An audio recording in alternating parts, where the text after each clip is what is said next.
my name is Keisha Johnson, and I've lived in New Hampshire my entire life. I am currently a senior at Concord High School, and there I have met my closest friends and have made some incredible memories. However, I've been left with more unsavory ones than I would like. Every year, February rolls around, which means that Black History Month is upon us.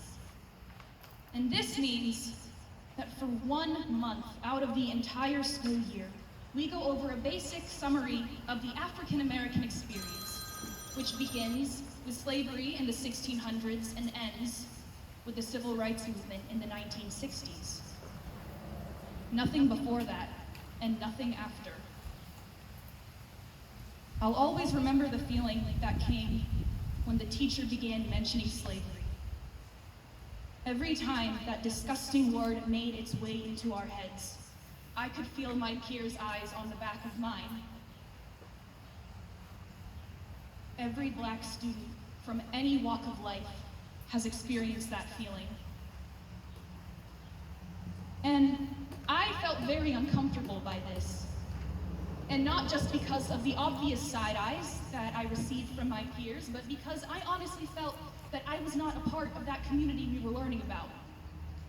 The oppressed community of African Americans throughout the centuries.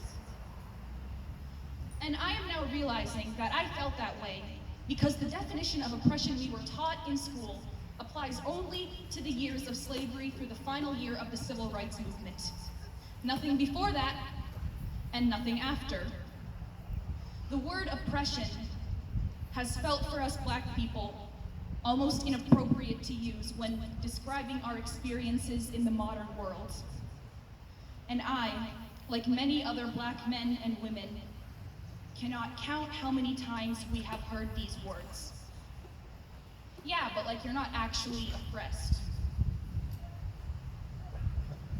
See, what we were taught was that oppression happened in America for a little over 400 years and then it stopped.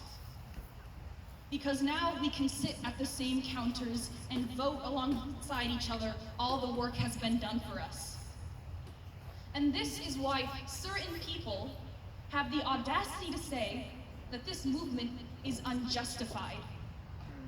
They have not learned that the definition of oppression evolves constantly, alongside the very definition of what it means to have a life that actually matters in this country. It is now more than ever disgustingly clear that oppression is not extinct and has never been, but is very much alive. And I will give them one example. Every Black parent must give their child the talk. And you know what talk I'm referring to. Not the birds and the bees, but the one about how because they were born in their brown skin, they are seen as more of a threat to certain people. And not just any people, the people in this world who get to the people in this world who get to kneel on them. Whatever label you put on it, that sounds like a result of oppression to me. And here today we join the people around the world who understand that and will not tolerate oppression in any way, shape, or form. Black lives, and I cannot stress this enough, matter. Thank you.